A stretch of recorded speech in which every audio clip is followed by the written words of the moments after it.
आइए हम लोग अब चलते हैं प्रश्नावली एक बी की ओर बहुपद का, क्योंकि पिछले क्लास में बहुपद का एक ए समाप्त हो चुका था। अब हम लोग चलते हैं प्रश्नावली एक बी की ओर बहुपद में। देखिए प्रश्नावली एक बी किसका? बहुपद का। चलिए अब देखिए बहुपद के प्रश्नावली एक में हम लोग चलते हैं। प्रश्नावली एक क्या कहता है? बिल्कुल सिंपल सा है। देखिए बोल रहा है कि निम्नांकित बहुपद p ऑफ x को आलेख देकर बहुपदों के वास्तविक शून्यकों की संख्या बताइए। वास्तविक शून्यकों की संख्या। देखिए आपको सिर्फ एक बात नोट करना है। देखिए पहले बोला है कि p ऑफ x का आलेख है। देखिए p ऑफ x का आलेख है, इसके हिसाब से बोल रहा है आपको निकालने। देखिए पहला नंबर इसका हम बात करते हैं, p ऑफ x निकालना है। और एक नंबर एक ही प्रश्न है, उसी का कुछ पार्ट दिया हुआ है। एक का एक देखिए आकृति किस प्रकार का है कि x एक्सिस और y एक्सिस का आकृति दिया हुआ है। देखिए इसको हम लोग O कहते हैं, ओरिजिन आप जानते हैं। इस एक्सिस को x और इस एक्सिस को y कहते हैं। इधर जितना बढ़ेगा वो निगेटिव में और इधर जितना बढ़ेगा ये निगेटिव में, ठीक है। इसमें ऐसे करके क्या है क्या कि देखिए ऐसे करके ऐसे गुजर गया है एक रेखा। बोल रहा है कि बताइए इसमें कितनी p ऑफ x का शून्यक कितना होगा। देखिए p ऑफ x का शून्यक, तो जब p ऑफ x का शून्यक बोल रहा है आपसे तो आपको कुछ नहीं नोट करना है। आपको देखना है कि ये जो रेखा गई है, ये जो रेखा गई है ये x एक्सिस को कितने बिंदु पर स्पर्श कर रही है, सिर्फ ये देखना है। y एक्सिस में कहां कहां निगेटिव पॉजिटिव कुछ नहीं देखना है आपको।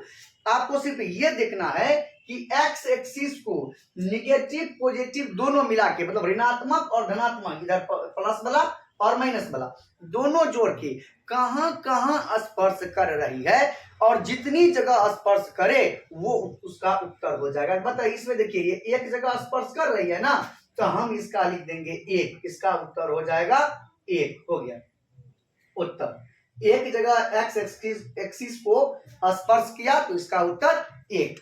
ऐसे ही हम अब चलते हैं प्रश्न संख्या 2 इसी का। देखिए प्रश्न संख्या 2 में आपका ग्राफ ऐसे दिया हुआ है, पहले आप बना लीजिए। ये देखिए x होता है, ये y होता है, ये माइनस y होता है और ये माइनस x होता है, और इसी में ऐसे करके मिलाया हुआ है। अब इसका पूछ रहा है। आप देखिए हम आपको बोले हैं कि x एक्सिस को जितनी बार छुए, y एक्सिस से हमको कोई मतलब नहीं है। देखिए x एक्सिस को एक बार यहाँ और एक बार यहाँ, एक्सिस का मतलब हिंदी में अक्ष होता है, तो x अक्ष को और y अक्ष को कितने जगहों पर स्पर्श कर रहा है वो इसका उत्तर होगा।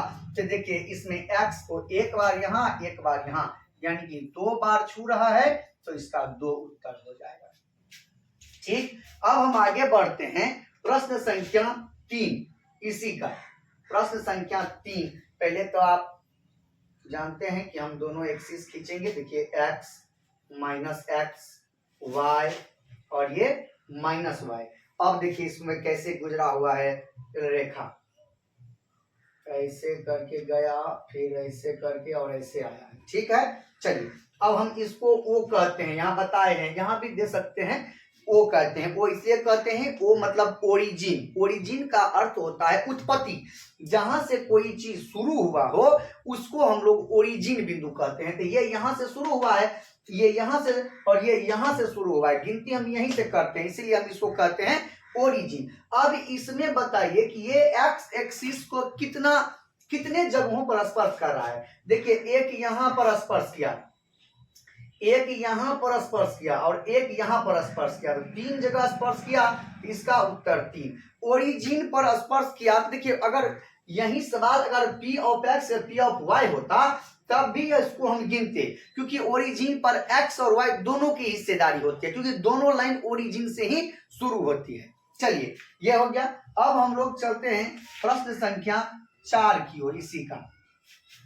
4 में क्या है, हाँ ठीक, पहले एक्सिस बनाइए, दोनों बना दिए, इसको x इसको y माइनस x o, यहाँ तक है अब है आपको कि ऐसे करके आया, ऐसे करके ऐसे चला गया। इसमें फिर आप वही नोट कीजिए कि एक्स एक्सिस निगेटिव पॉजिटिव को आपको ध्यान नहीं देना है। एक्स एक्सिस में कहाँ कहाँ स्पर्श किया है, यहाँ किया और यहाँ किया, इसका उत्तर 2 हो गया।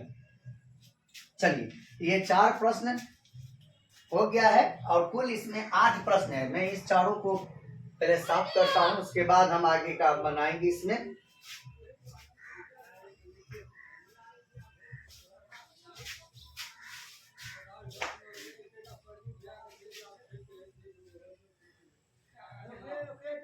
चलिए अब है हमारा प्रश्न संख्या 5, 1 का 5 नंबर। हम 1 के 5 नंबर की ओर चलते हैं। 1 का 5 नंबर है कि आकृति दिखाते हैं। देखिए 1 का 5, आप पहले एक्सिस बनाइए, एक्सिस बना दिए, x minus x y minus y बना दिए। अब देखिए अब ऐसे करके एक ग्राफ निकल गया इसका सिंपल सा। तो देखिए ऐसे करके निकल जाने से हमारा जो ये x अक्ष था इसको कहीं पर स्पर्श नहीं किया। तो अगर कहीं पर स्पर्श नहीं करे तो अब इसका उत्तर 0 हो जाएगा, 0 बहुपद हो जाएगा, इसका कोई नहीं। ठीक है हाँ, और अगर 2 बार स्पर्श करे और तब पूछे कि अच्छा मैं बताता हूं, जैसे जैसे सवाल आएगा मैं बता दूंगा। तो चलिए वैसे समझ में नहीं आया। अब चलते हैं हम लोग 6 नंबर के प्रश्न पर। 6 प्रश्न संख्या 6 में x minus x y minus y. चलिए इसमें आपको ऐसे आया और ऐसे गुजर गया है।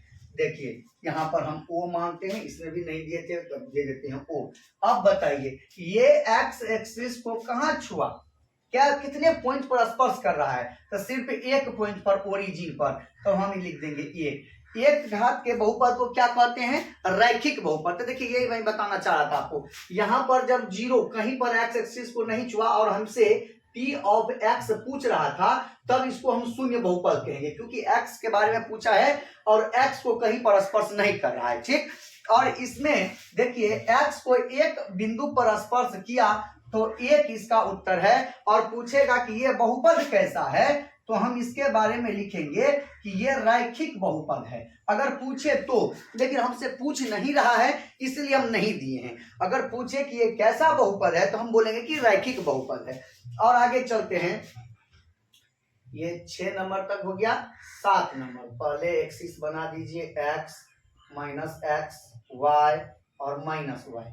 चलिए अब इसमें क्या है, देखिए ऐसे करके गया और ऐसे निकल गया।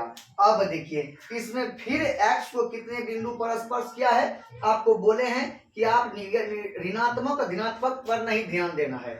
अगर सिर्फ टच करे x को ऋणात्मक धनात्मक किसी भी अक्ष की ओर, उससे मतलब नहीं है। कितने बिंदु पर स्पर्श किया उससे मतलब है। एक बिंदु पर स्पर्श किया तो हम 1 लिख देंगे।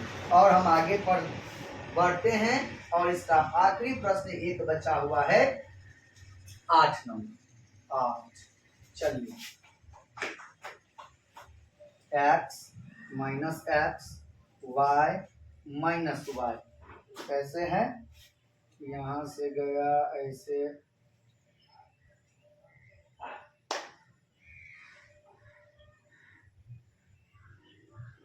चलिए हो गया। अब देखिए ये नहीं घूमा नहीं है, ये फिर ऊपर ऐसे ही चला गया है। ठीक है, अब देखिए यह एक्स एक्सिस को कितने 1 2 3 जगह पर स्पर्श किया, इसका उत्तर हम 3 लिखेंगे। लेकिन अगर आपसे पूछे कि ये कैसा बहुपद है तो अब हम इसको लिखेंगे कि त्रिघात बहुपद है। कैसा बहुपद है? त्रिघात बहुपद है, क्योंकि 3 बिंदुओं पर स्पर्श किया तो त्रिघात बहुपद। अगर जैसे एक प्रश्न था जिसमें 2 उत्तर आया था, अगर 2 उत्तर आया तब हम उसको बोलेंगे कि ये द्विघात बहुपद है। जितना हो वो लिख देंगे। अगर जो 0 बिंदु पर तो क्या लिखेंगे? शून्य बहुपद। 1 बिंदु पर स्पर्श किया तो क्या लिखेंगे? रैखिक बहुपद। 2 बिंदु पर स्पर्श किया तो द्विघात बहुपद और 3 बिंदु पर स्पर्श किया तो त्रिघात बहुपद हम लिखेंगे। और इस तरह आपका प्रश्नावली 1 भी समाप्त हो गया। हम अगले क्लास में 1C शुरू करेंगे। तब तक के लिए आप बने रहिए अनाया कोचिंग सेंटर के साथ। धन्यवाद।